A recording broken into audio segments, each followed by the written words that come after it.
Joining us this week for the Wednesday Bookmark is Hilary Bernstein. Hilary is the Women's Ministry Director at the Chapel in Green in Northeast Ohio. She's also a blogger, newspaper editor, and columnist. We're going to talk this morning about her book, The Tension of Tidy, Uncovering God's Perfect Grace for Your Imperfect Space. Hilary, thanks so much for your time this morning. Thank you so much for having me here today. The idea for this book came from a conversation that you had with your literary agent, Barb. She asked how you were really doing, and when you answered, she responded with something like, okay, there's your next book. Mm-hmm. Tell us about that conversation. So, fortunately, I was just being able to be very transparent with Barb and realizing after spending years of thinking something is wrong with me, why can't I manage my house, manage my family, manage work and all of life? I started opening up to my friends and was shocked to find that they were feeling the same things. And I thought, well, their houses look great. Their families are wonderful. So then I was sharing that with Barb and was surprised to know, like, yep, that's your next book. Like, oh, I didn't really want to go there because that would be digging into a really touchy subject. Right, yeah. Contrary to popular belief, the phrase cleanliness is next to godliness does not appear anywhere in the Bible. Where do you think this misguided notion came from of cleanliness and its supposed association with godliness? I have no idea where that came from. I remember, though, being fresh out of college and my first job at a Christian organization, and a woman there told me cleanliness is next to godliness. Mm-hmm. And I thought, I don't remember reading that in the Bible, but I need to go find where that is. And it's nowhere. So it can be used. It can just be twisted, and where we think that that we need to keep a clean house or keep things picked up. And it's not biblical. It's not that the Bible would condone being a slob or messiness, but there is a happy medium, I think. But we don't have to be so strict with ourselves. You suggest that we consider purposefully limiting our exposure to things that influence our ongoing quest for more. Give us some pragmatic ideas on how we might go about doing that. So often in our homes, we can think things need to be a certain way, not because we necessarily want them that way, but because we see it. So it might be in the things that we're consuming, whether it's something on TV or used to be magazines for me. I used to think, well, my home has to look just like this. Or Pinterest is a very easy thing. Social media, we see all of these images of maybe just a corner of somebody's house, and it's not the entire picture. So by limiting and realizing if that's a weakness for us and then limiting our exposure, it helps us keep a more realistic view and just be grateful for the season where we're in right now, maybe what our homes look like, maybe what our finances or time may allow in our homes, and find contentment in that, which is very tricky for sure. What would limiting exposure look like for you, for example, spending less time on social media? Give us some ideas there.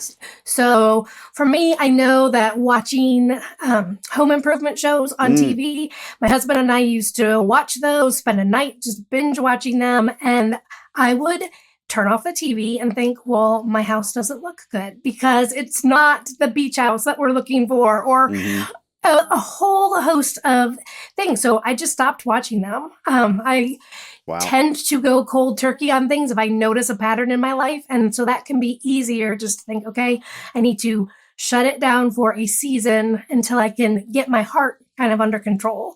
So the same thing is with Pinterest. If I'm looking for beautiful ideas of how to throw a party or a gathering in my home, then I'm trapped into thinking that my attempts are less than perfect or less than ideal. So why should I invite people over when good enough can be good enough? And there's a lot of freedom in that, and realizing, like, stopping to think, what has God given to you personally. So I'll think, okay, what resources do I already have? Kind of shop my house for things. So switch things up before I go shopping at a store to find the latest and greatest. Advertising also, I just unsubscribe from emails if I'm getting a lot of those that tempt me to not be happy with what I have. Yeah, that's such good advice.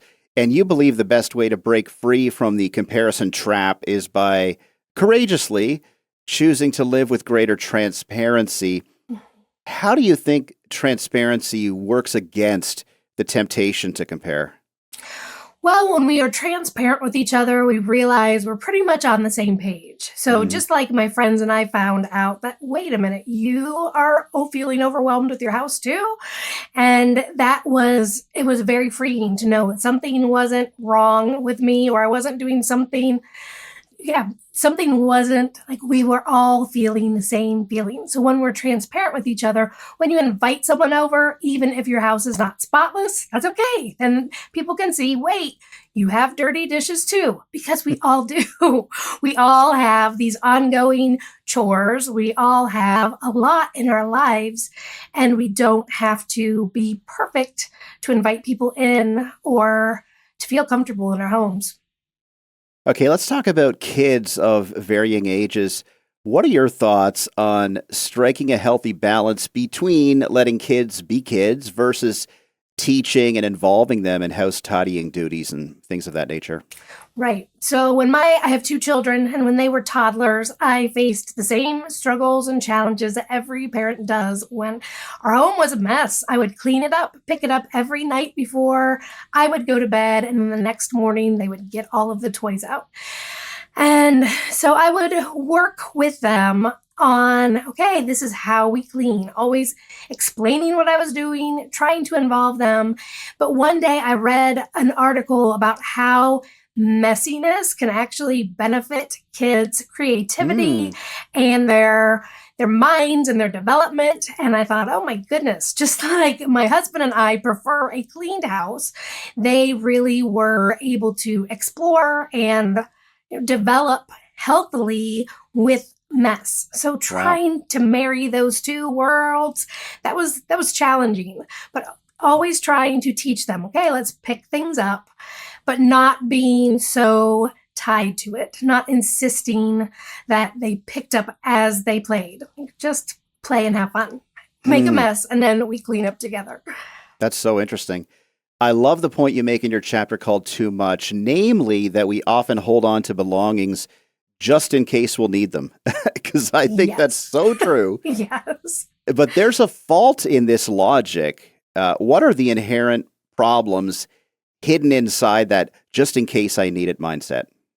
Well, some of the problems are like a big one, a big heart issue that we may not realize is, are we trusting God to provide? For me, I think, well, I already have this. Will I be able to replace it if I would get rid of it? But I need to trust that the Lord will bring something else along if I do need it. But usually I don't. And so really just, are we keeping our things as a sort of a security? Like, is it a security blanket where we feel safer, or where we would just want to hold on to something just for the sake of holding on to it? Sometimes it's memories, but other times we might feel more secure. So really trying to let go, trust the Lord in that, and He will provide. He promises He will provide everything we need. So, but I think a challenge with too much then is when we are ready to part with the things, is finding the time to do that, making that a priority. That can be a big challenge for our homes.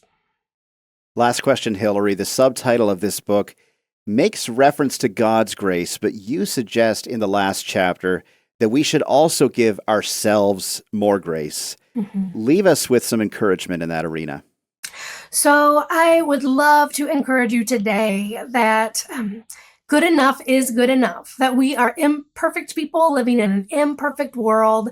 And so our homes are imperfect. They're imperfect places that are there will always be dust. There will always be dirty dishes and dirty laundry.